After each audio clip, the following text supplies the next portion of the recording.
El mecánico Joseph Bloch, o Bloch, que había sido anteriormente un famoso portero de un equipo de fútbol, al ir al trabajo por la mañana, le fue comunicado que estaba despedido.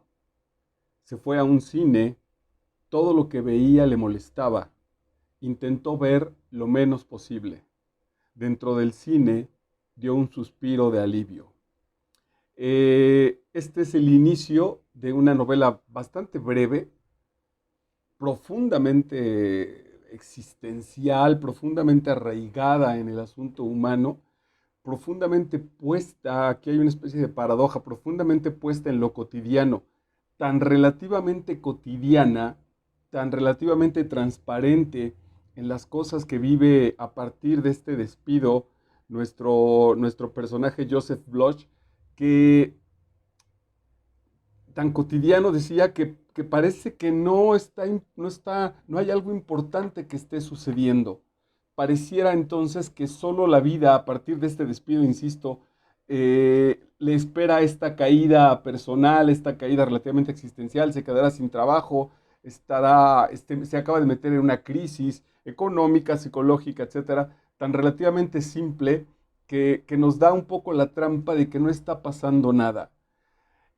Cuando tenemos un autor de este tamaño, en esa cotidianidad aparentemente intrascendente, en esa transparencia de esta vida a la cual relativamente no le está ocurriendo nada, si tantito nos asomamos, si tantito ponemos atención a distintas pistas, a distintos elementos que aparecen en la realidad, nos encontramos con una cosa de una profundidad avasallante, de un cuestionamiento existencial, humano, humanista, eh, eh, a partir de los valores de los antivalores, diríamos, que justamente han jodido la historia occidental como tal, la historia de los seres humanos.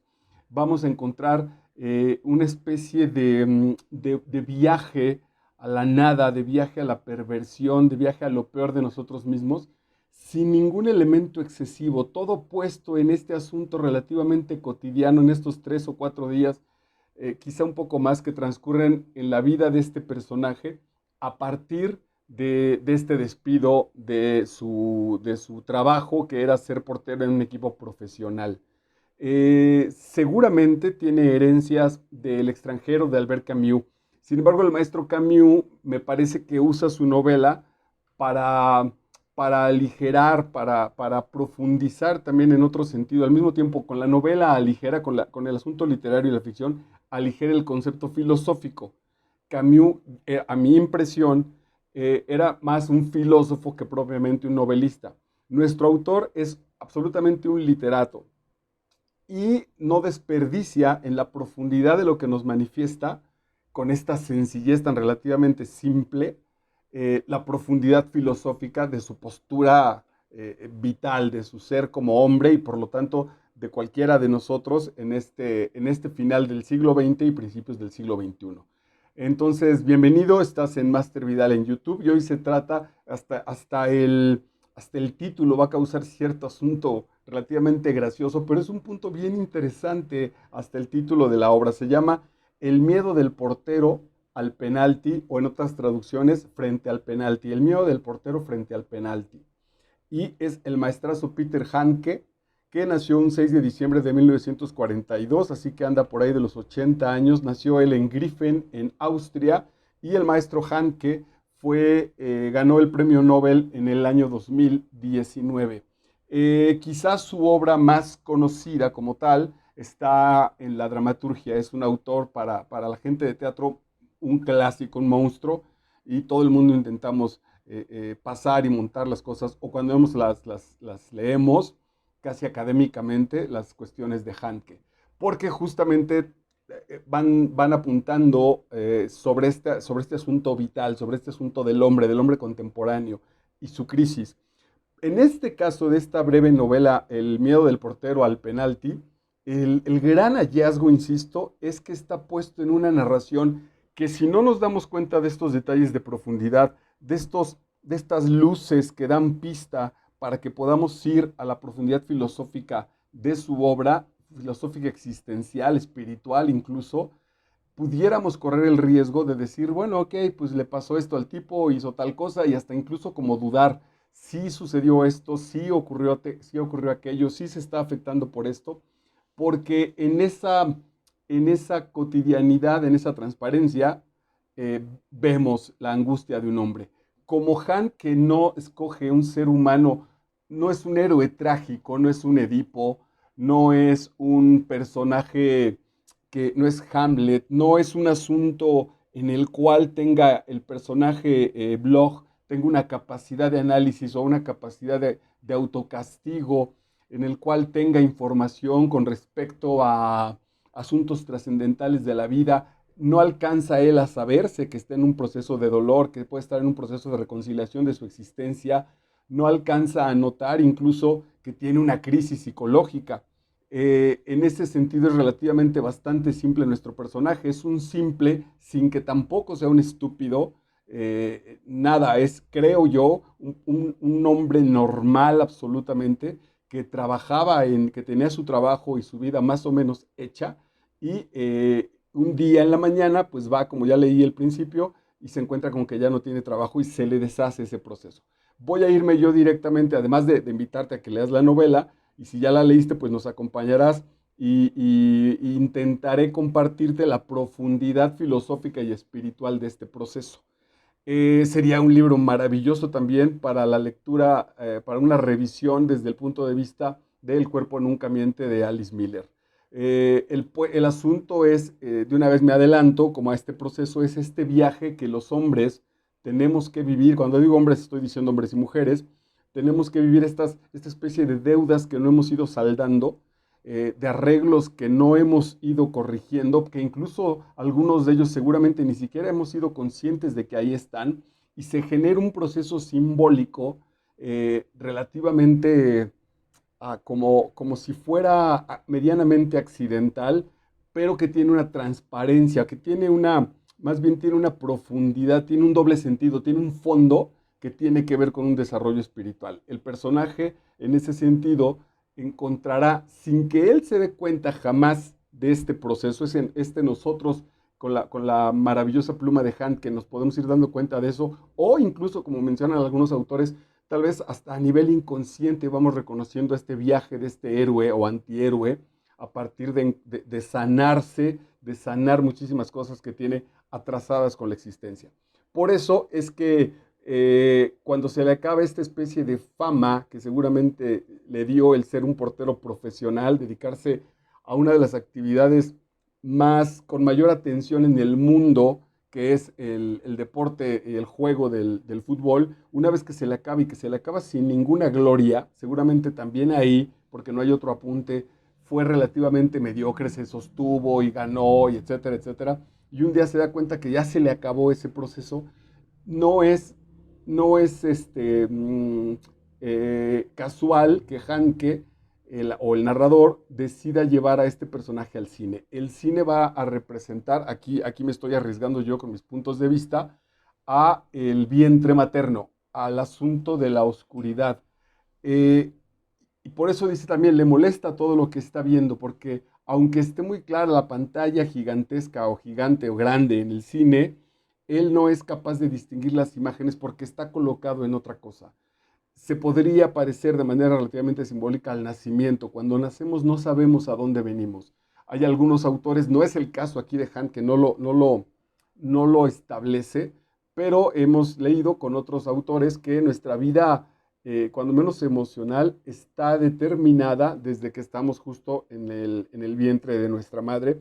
Y la maestra, ahorita me voy a acordar del nombre, establece, aquí tenemos ya también un trabajo de ella, que incluso ese proceso de conocimiento y de contexto de lo que va a ser nuestra existencia en el mundo, está cuando menos, dice ella, espiritualmente hablando, aproximadamente un año, 9 meses antes de la concepción entre nuestro padre y nuestra madre. Es decir, mi herencia, la herencia emocional, psicológica e intelectual con la que voy a llegar al mundo espiritual, sin duda, con la que voy a llegar a mi existencia mundana, viene determinada por lo que mi padre y mi madre vivieron un año antes del acto sexual en el cual me concibieron, en el cual me encargaron a la cigüeña. Desde un año antes, lo que está encargando mi padre y mi madre, en términos espirituales, morales, filosóficos, etcétera, etcétera, ya es parte de ese tejido espiritual con el que yo voy a llegar a ser, diría, ahorita por cuando me intento acordar de los nombres así de improviso, de se me escapan, de este Dasein de Heidegger, ¿no? Del tejido con el cual, dice Heidegger, nos van a lanzar al mundo, y nosotros en el mundo venimos a un lugar que ya tiene los objetos determinados para acciones y que tienen lenguaje. Nosotros no es que vengamos a descubrir nada, venimos a adaptarnos a, a ese proceso que ya está esperándonos para nuestra llegada. Bueno, pues esta espera, en este contexto, dice Virginia Blanes, que se da desde un año antes de nuestra propia concepción. Bueno, entonces aquí el asunto es que este cuate,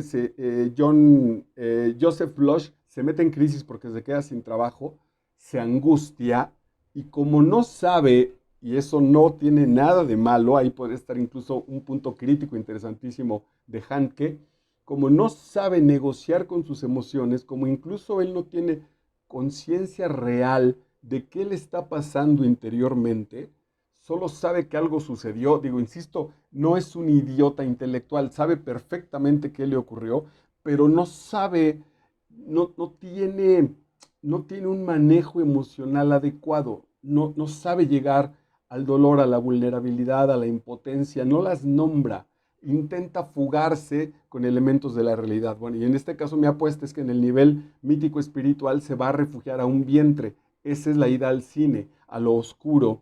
Todo lo que le veía le molestaba, y entonces intentó ver lo menos posible. Dentro del cine dio un suspiro de alivio.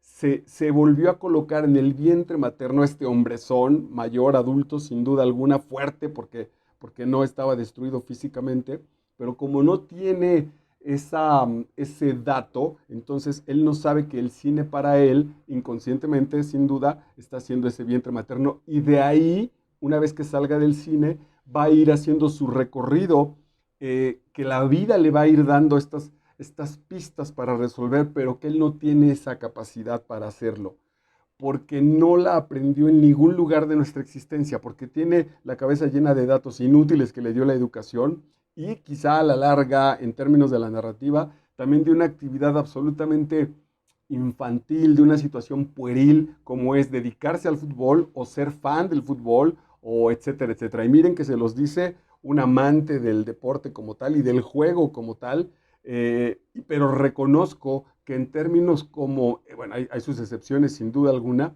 pero que es un asunto, que es una actividad bastante pueril, muy mediatizada, muy manipulada, políticamente, económicamente, para someter ni siquiera una especie de un entretenimiento sano, que sin duda lo hay, pero tiene mucho sentido de una manipulación hacia el pueblo como tal, pues a la gente.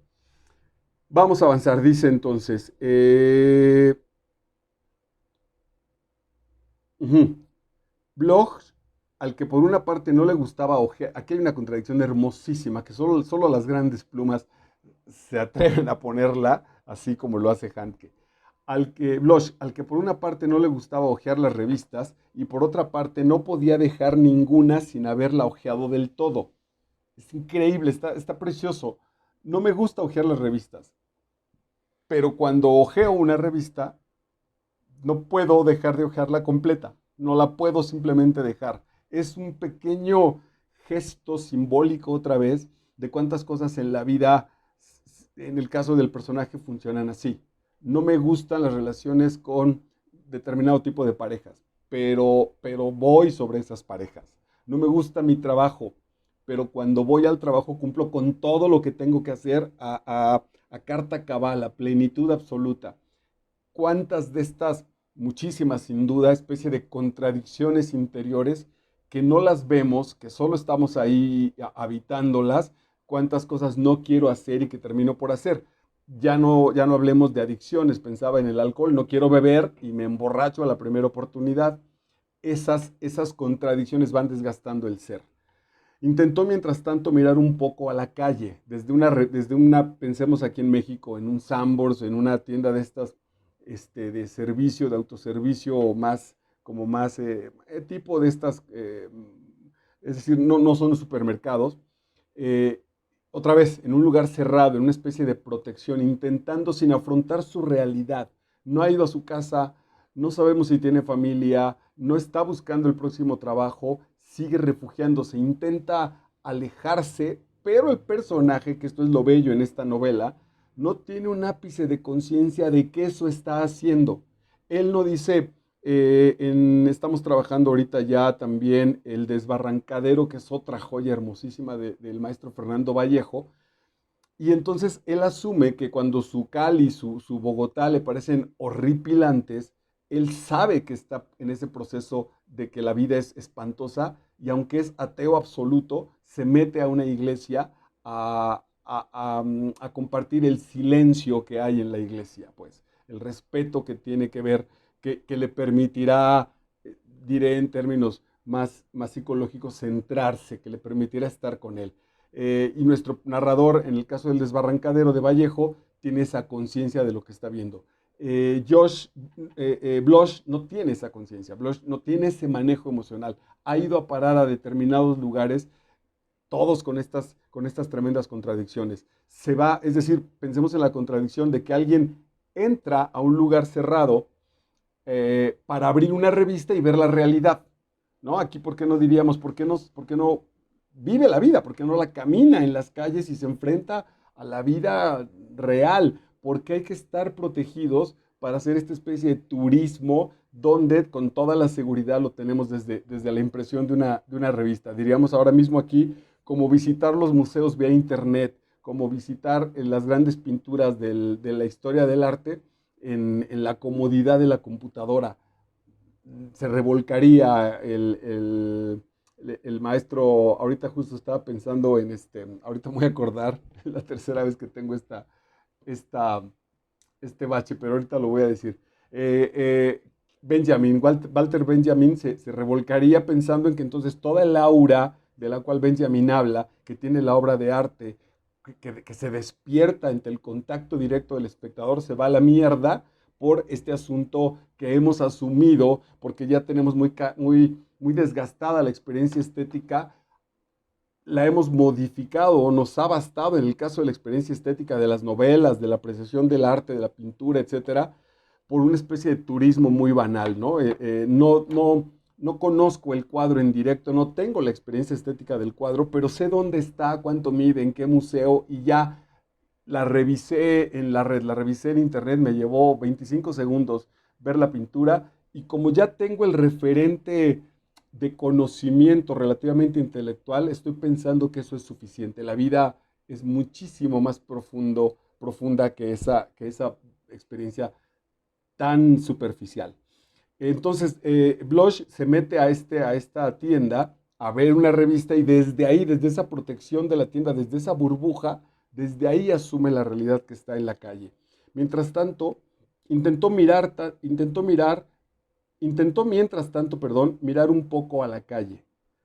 El contraste entre la hoja de la revista y las cambiantes escenas de fuera le aliviaba. Él otra vez, este alivio no sabe distinguirlo, él solo se siente bien en esa tienda mientras hojea una revista y además es maravilloso que Han que no lo exponga, que no lo permita a nosotros descubrir y el asunto es que ese mundo es ideal. Adentro de esta tienda que hay bebidas, agua, baños, aire acondicionado, si está en una ciudad calurosa, si tuvieras dinero hay un restaurante, uno podría vivir todo el día en una tienda. Sí, y que es otra vez la gran burbuja, por ejemplo, de los malls o de los centros comerciales, ¿no? Ir a vivir ahí, cuando la gente solo asume su día de asueto para ir a pasear al centro comercial y ver los escaparates, algunos que podrán hacerlo con la capacidad económica de comprarse algo y los que no, bueno, cuando menos intentar ahí rescatar un heladillo o algo, lo que no son capaces de distinguir es que se están yendo una burbuja. ya sea porque la realidad es abrumante o porque su propia realidad no es divertida con respecto a lo que está afuera y vamos a intentar guardarnos en esta burbuja. Por eso lo alivia esa situación de decir no estoy allá, cuando menos aquí, de manera muy artificial, pero estoy protegido. Conoce a una mujer, aquí otra vez un poco así bueno, es que incluso en El extranjero de Camus, nuestro personaje se cita con una vieja amiga o se encuentra una vieja amiga y van al cine. Acá no, acá se atreve a hablarle a una mujer que estaba ahí en el centro comercial o ahí en la calle. Ella le da entrada y lo sigue y después Bloch reconoce, sin poder nombrarlo, su brutal odio ante esta compañía. Y otra vez estas contradicciones. Quiero estar con esa mujer, pero una vez que estoy cerca de ella, enseguida empiezo a odiarla y preferiría mi soledad. Es brutal el asunto. Todo lo que ella sacaba a relucir le impedía interesarse por ello. La chica decía, mira qué bonita camisa, y él lo rechazaba. Mira, vamos a tomar un café. Y él enseguida decía, guácala, no quiero café, aunque a lo mejor 3 minutos antes hubiera deseado tomarse un café. Todo lo que ella sacaba a relucir le impedía interesarse por ello. Y le molestaba que repitiera lo que él había dicho de una manera espontánea y natural. Seguramente la mujer, por intentar quedar bien, entonces él hacía un comentario espontáneo y decía, se me antoja una pizza margarita. Y la chica, claro, sí, una pizza margarita, qué rica. Y entonces él justo le revienta. A mí me hace pensar que en este viaje de reconocimiento de la vida, él empieza a tomar conciencia de que la gente responde a parámetros y que esconde su propia personalidad. Aquí lo podemos trabajar con nosotros, con cada uno de nosotros, en nuestra propia familia. Eh, Quizá el gran elemento complicadísimo con papá y mamá es que toda la vida los vemos como papá y mamá. Y difícilmente, porque además la estructura no está hecha para eso, los podremos reconocer como personas. No tengo contacto con la persona que representó, que vivió el personaje de mi papá y de mi mamá. No, digo, claro, lo puedo juzgar, pero desde el exterior. No es como mi hermano, como mis hermanos, como los buenos amigos, como las parejas a las que terminamos por conocer, por saber quiénes son ellos o ellas o lo que nos permiten ver cuando menos. Con papá y mamá no pasa eso. Todo lo que está como relativamente fuera de la convención de padre y madre, incluso en muchos sentidos es rechazado. No creo que haya alguien que esté interesado en la vida sexual de su mamá o de su papá, incluso cuando soy relativamente abierto, si ves que me lo quieren compartir, o incluso si yo llego a preguntarlo, pues por la vida sexual de un amigo o de una amiga, no tengo tema con que me platiquen lo que sea. No pasa eso con la figura de papá y de mamá. Y entonces cuando somos pequeños, cuando menos este muchacho, este personaje, y es lo que está reflejando ahora, que esta mujer no es honesta con él, no está contestándole la mujer con el nombre que tenga, no le está diciendo esta soy yo, y si a ti te gusta la pizza margarita, pues a mí me caga, la odio. No está pasando eso porque está siendo amable. Y esto a él en este momento tan crítico es algo que lo tiene harto. Siempre lo ha tenido harto, siempre lo ha hastiado, pero como no se había dado cuenta, hasta que no sucede este especie de madrazo existencial que es que lo corrieron del trabajo, que ahora su futuro está en entredicho, es entonces que empieza a manifestarse. ¿Iba hoy al trabajo? Preguntó ella. Inesperadamente le puso las manos, el asunto, ella le dijo, ¿ibas al trabajo? Y ella le preguntó y él dice, inesperadamente le puso las manos en la garganta.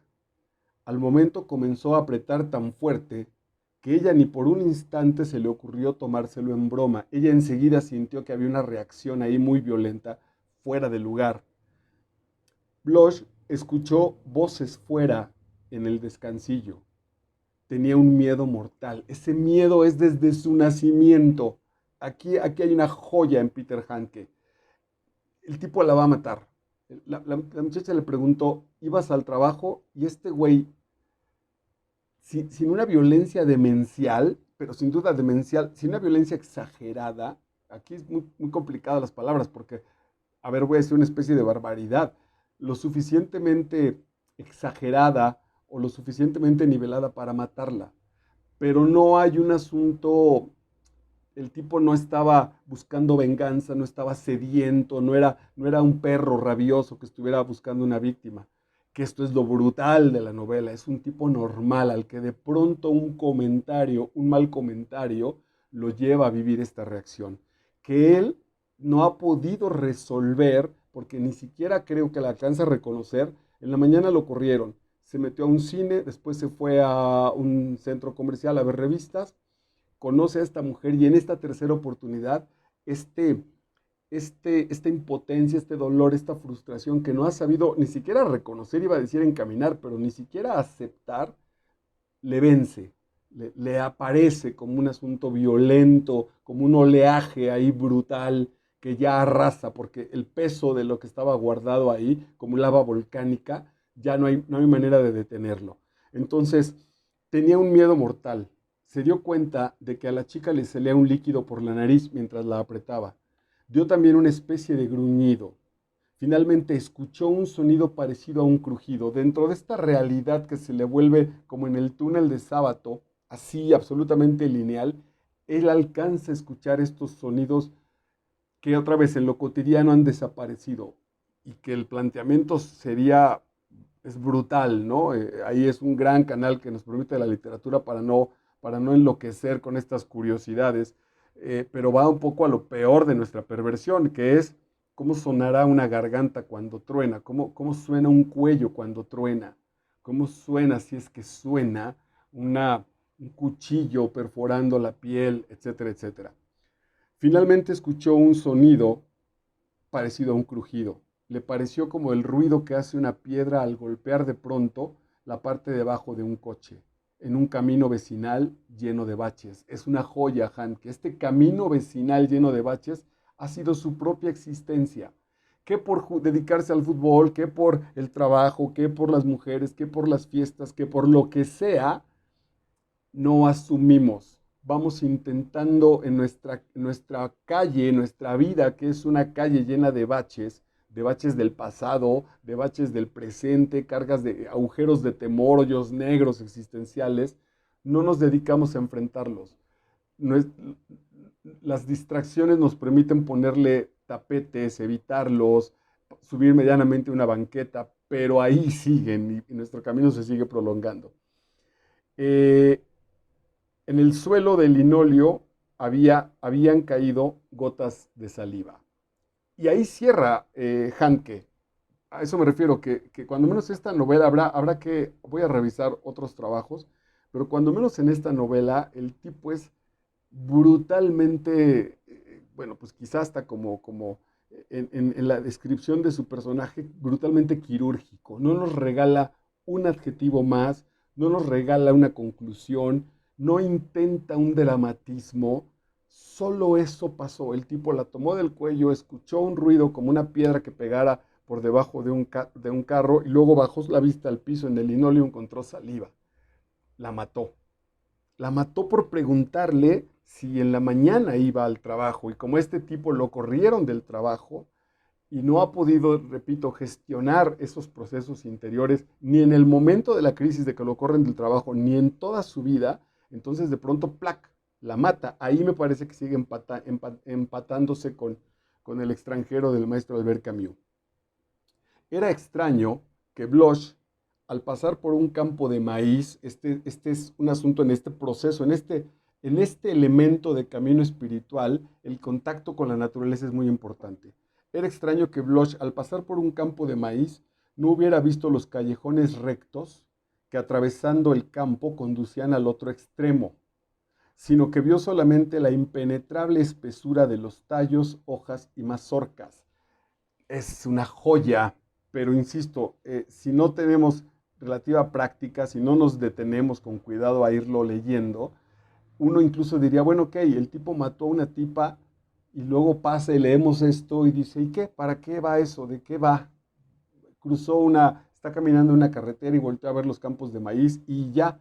No, no, no, no. Los campos de maíz son que este hombre, de acuerdo a su visión del mundo, que seguramente la aprendió, ya se va a ir acercando a la infancia, no ve que este campo, que este maizal, tiene lugares para caminarse, tiene esta estructura horizontal y vertical, es una especie de cuadrícula donde se puede uno mover a través de la espesura. Así lo hacen los campesinos en realidad, se trasladan, no van encima de los tallos y de las plantas. Cuando no tenemos esa capacidad, cuando no la hemos aprendido, vemos el mundo así, vemos un caos. Eso es lo que está viendo, una especie de cosa complicadísima que solo está enmarañada. En realidad lo que está enmarañado es nuestra visión, nuestro asunto mental. Dice Hanke, sino que vio solamente la impenetrable espesura de los tallos, hojas y mazorcas, cuyos granos desnudos asombraban de vez en cuando por añadidura. Es la naturaleza también que se está abriendo, lo asombran. Él dice, ¿qué es este campo? Y por supuesto que conocía el maíz y las mazorcas y etcétera, pero ahora este momento de crisis, de correrlo del trabajo, de asesinar a la chica, le, le, le abre la visión del mundo. Eh, no es ninguna situación que, a ver, ¿cómo lo digo? Eh, su vida era tan gris, tan monótona, tan metido en esa portería futbolística, que no había visto el mundo. Y entonces la vida no le va a importar el tamaño de la experiencia que nos tenga que regalar para sacudirnos. Es brutal, es maravilloso. Eh, Le asombraban de vez en cuando por añadidura. Por añadidura, el arroyo que justamente en aquel momento pasaba por debajo de la carretera, que este es el símbolo de la vida, de la fluidez de la vida, del paso del tiempo, hacía bastante ruido y Bloch se detuvo de nuevo. Es otra vez el enfrentamiento con una naturaleza que he visto de manera muy cotidiana y que sin embargo no la he visto nunca. Para eso son las brutales crisis, para eso son los grandes madrazos en la vida.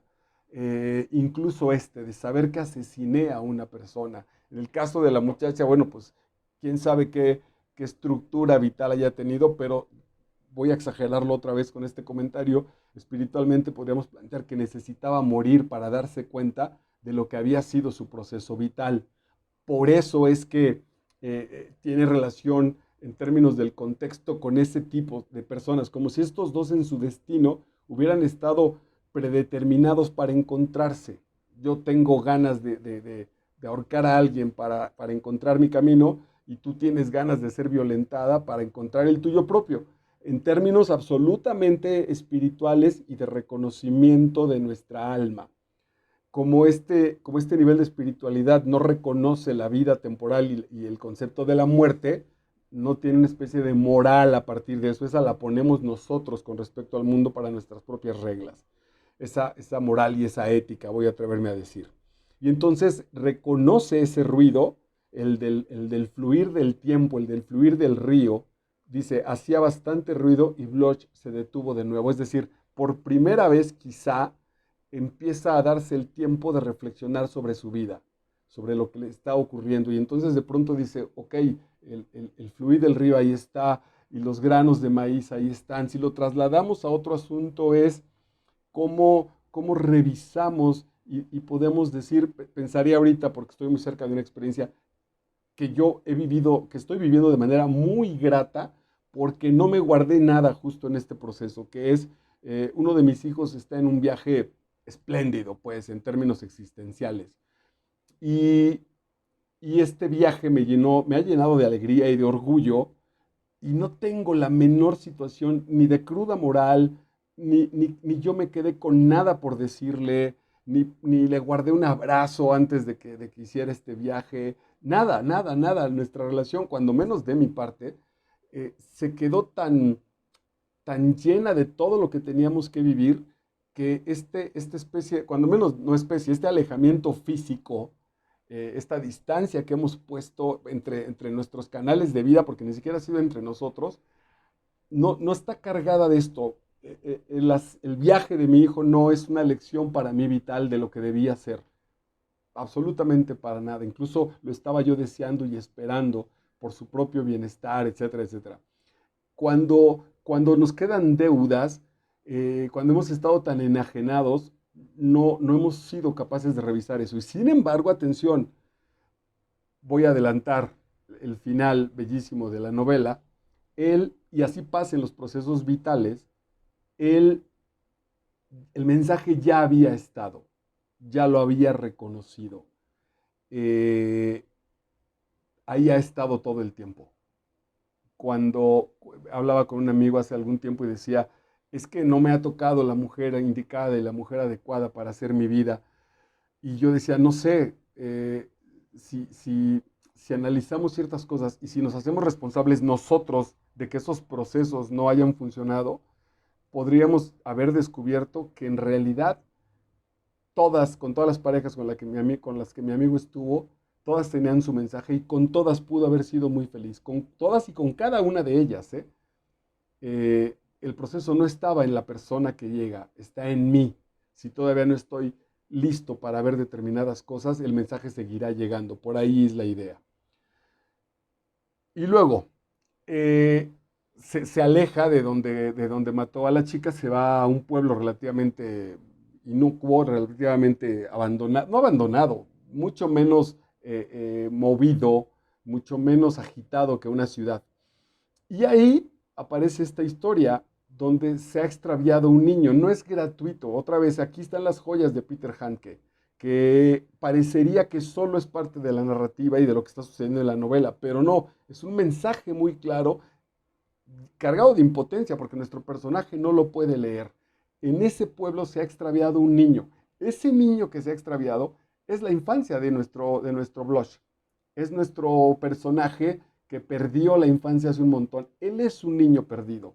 Solo que como tiene 30 y tantos o 40 años, hace cosas que correspondan con esa edad, pero en realidad el fondo de esas necesidades de meterse al cine, de meterse a la tienda, incluso como tal del asesinato de la mujer, que podríamos forzar un poquito y retrasarlo a su niñez, a su juventud simbólica que marcaba Freud, del asesinato de los padres para liberarnos, para, para convertirlo solo en un referente y no en esta voz neurótica que se desarrolla dentro de nosotros.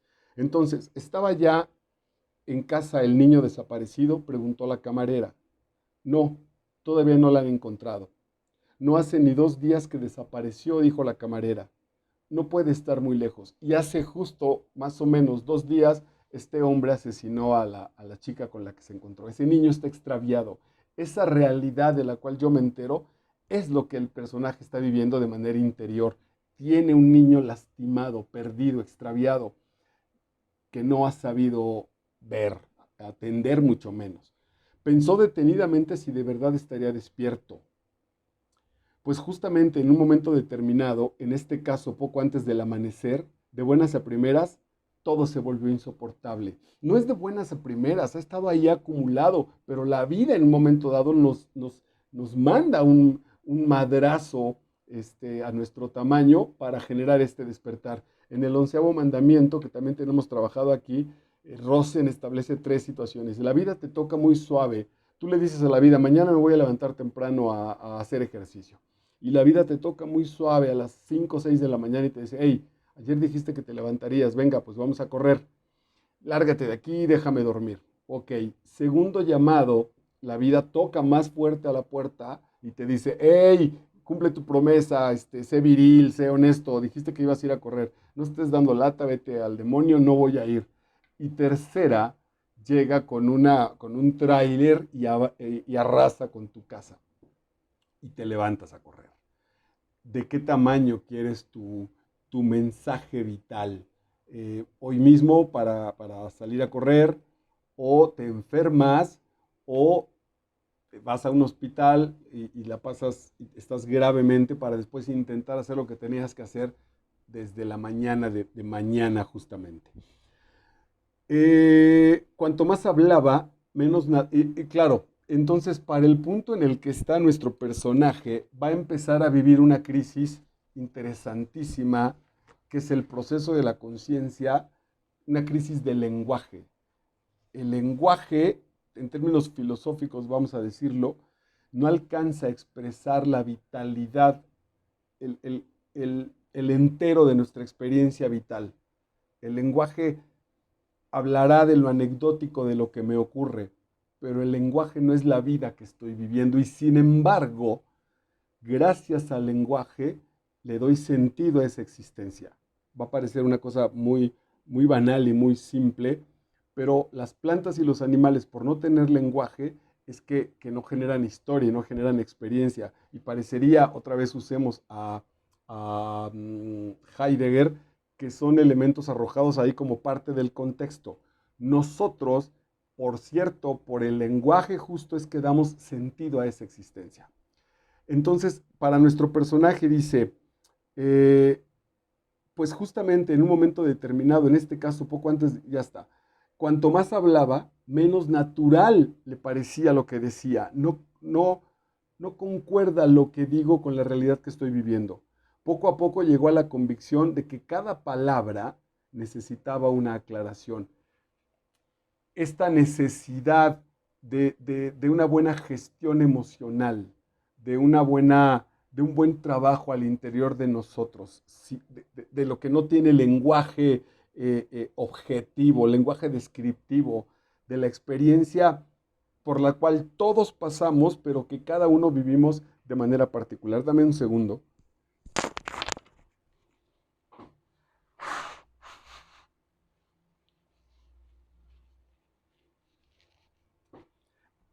A eso se está a esto se está refiriendo, a esta experiencia, y el lenguaje empieza a ser impotente para eso. Lo estuvo viendo durante un rato sin darse cuenta de lo que era. Parecía como si la totalidad de su conciencia fuese un punto ciego. Entonces, como cuando en una película cómica alguien abre una caja sin darle la menor importancia y continúa charlando, solamente un poco después se detiene y vuelve de nuevo su atención a la caja. Algo pasó. Mi vida está tan cotidianamente establecida que no me estoy dando cuenta de que las cosas pasan, pero los mensajes de la vida ahí están. Ahí nos han estado avisando que algo está sucediendo. Eh, Continúa charlando. Solamente un poco después se detiene y vuelve de nuevo su atención a la caja. Vio a sus pies en el agua el cadáver del niño. En su cotidianidad no lo pudo descubrir hasta que lo notó en el agua. Brutal la imagen, porque significa que el niño interior de nuestro personaje, de Blush, está muerto. No es un niño al que haya que trabajar, está muerto. No hay nada que hacer por este niño. Lo maté de inanición, lo maté de olvido, que sería eso lo brutal, porque ni siquiera es una cuestión que psicológicamente, simbólicamente me haya dedicado a madrear a mi niño. No, mi niño no se murió, me dio un momento de emoción, no se murió de violencia, no se murió de cancelarlo. Esto está hasta como muy mexicano, muy de Rulfo. Se murió de olvido, se murió como la niña de Guatemala, ¿no? Se murió de desamor, se murió de olvido, se murió de promesas incumplidas. Espantoso. Una carta se le cayó debajo de la mesa. Se agachó y vio que la niña de la posadera está en una posada, en un hotelucho, y aparece otra vez, ahora aparece la imagen femenina. Y vio que la niña de la posadera estaba en cuclillas debajo de una mesa, como su propia feminidad, guardada, puesta ahí abajo, escondida, rodeada de sillas por todas partes. Mi feminidad, mi mujer interior, está puesta en un laberinto subterráneo, escondida en el peor de los sótanos, hasta el fondo de mi castillo, como si fuera un cuento, una joya este texto. Bloch se incorporó y continuó el juego. Unos niños comenzaron a chillar en la calle y la niña, apartando rápidamente las sillas de un empujón, salió de su escondite y corrió a la calle. Al final de cuentas, se liberó. No podemos contra esta naturaleza. ¡Pum! Abre. Solo rompe las puertas y desgarra. En un primer momento le pareció como si hubiera caído de sí mismo. Entonces se dio cuenta de que estaba en una cama. Se vio a sí mismo como si de repente hubiera degenerado a cualquier otra cosa. Ya no encajaba en la realidad. En realidad nunca ha encajado, pero hoy se da cuenta de eso.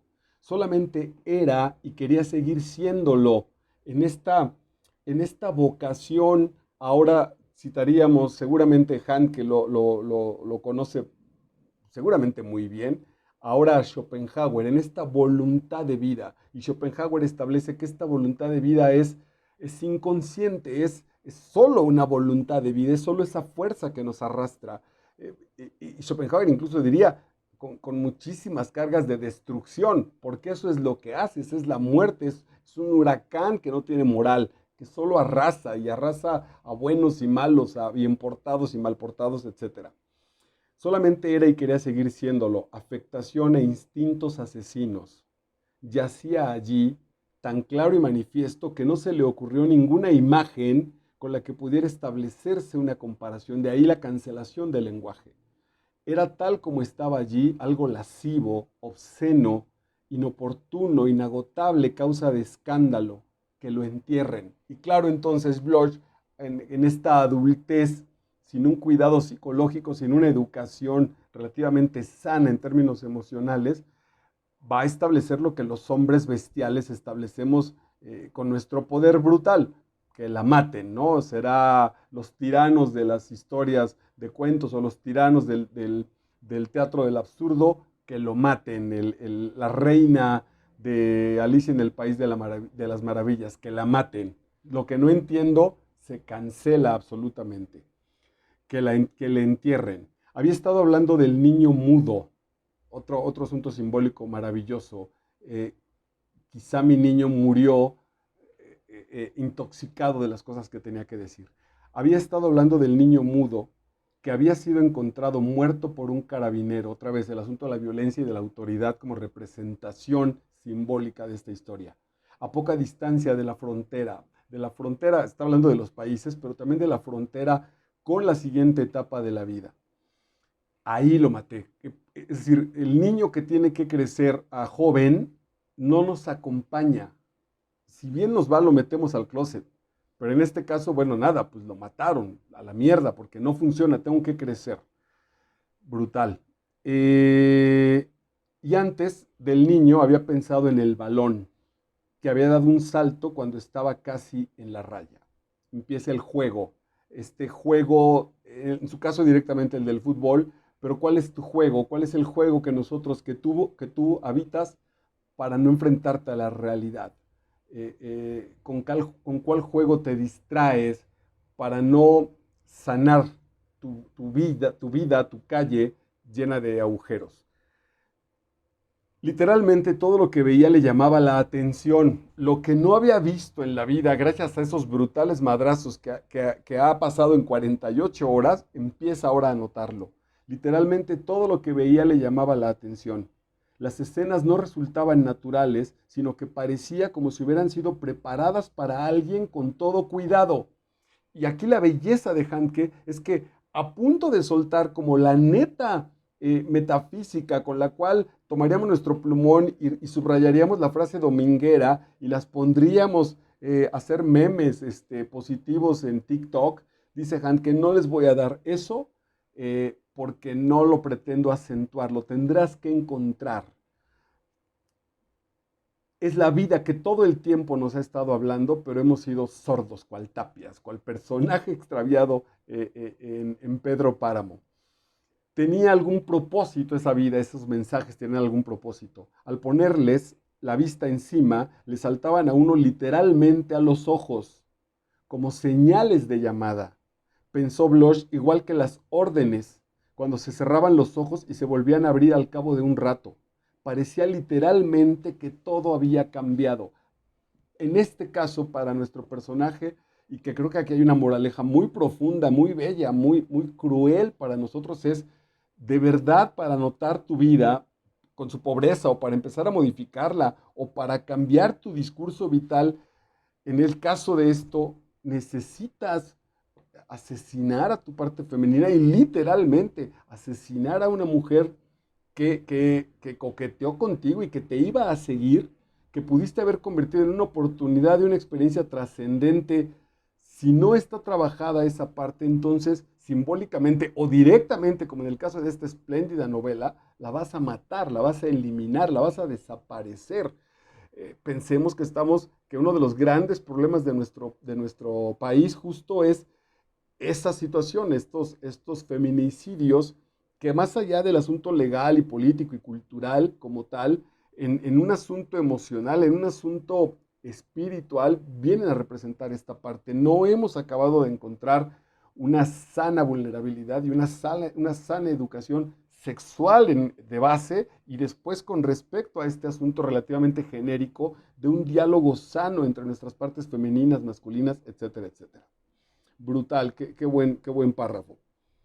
Veía y escuchaba todo directamente, sin tener, como le ocurría antes, que traducirlo primero a palabras o percibirlo por regla general en forma de palabras o de juegos de palabras.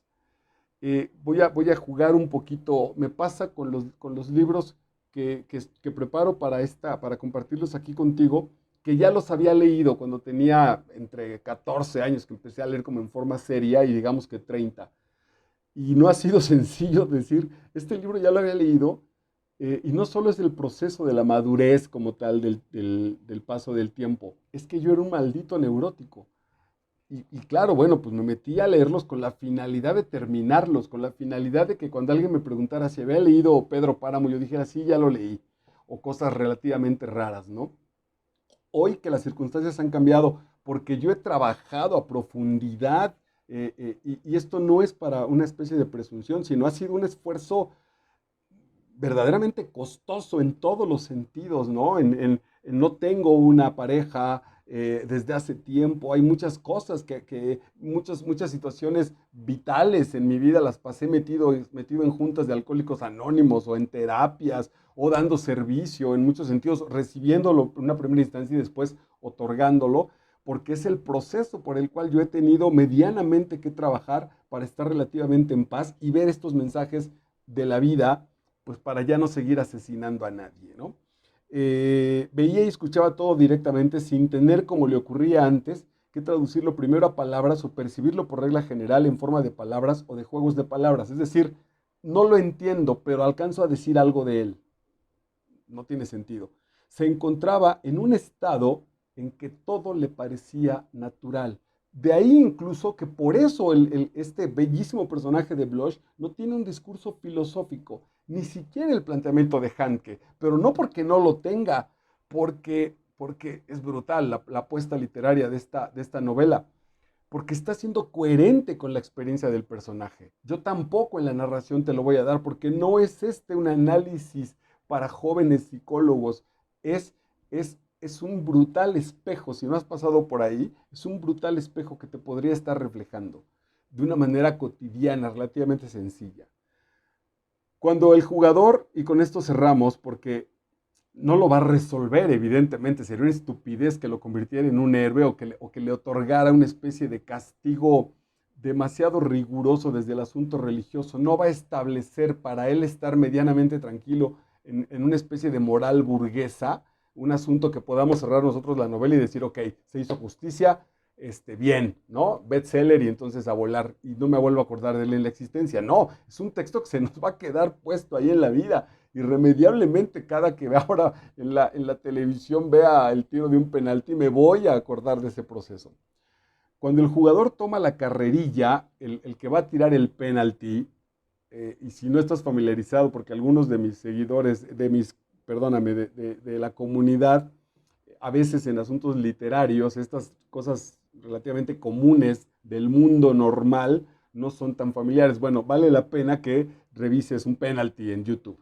Cuando el jugador toma la carrerilla, el portero indica con el cuerpo inconscientemente la dirección en que se va a lanzar. El delantero empieza a correr para pegarle a la pelota y tirar el penalti y el portero dice, me voy a tirar para allá. Por historia, por reflejos, por instinto, por protección, por lo que sea. Y el jugador puede entonces, el que va a tirar, lanzar el balón tranquilamente en otra dirección, aunque para eso se requiere paz mental, seguridad. Eso lo estoy agregando de lo que se requiere. Entonces, lanzar el balón tranquilamente en la otra dirección, dijo Bloch. Bloch es nuestro portero.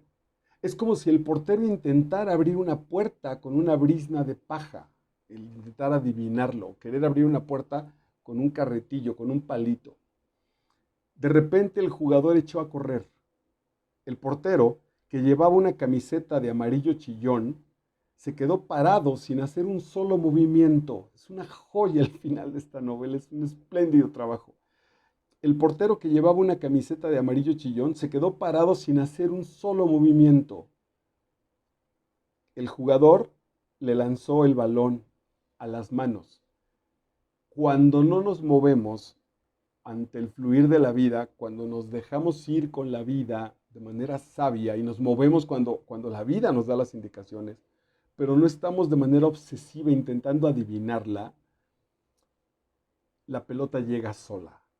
Y entonces él dijo, ok, asumo mi situación de que va a ser complicadísimo detener este penalti y no voy a adivinar, no voy a andarle jugando al valiente con la vida. El balón irá donde tenga que ir. Y el delantero en esta ocasión se lo tiró a sus propias manos.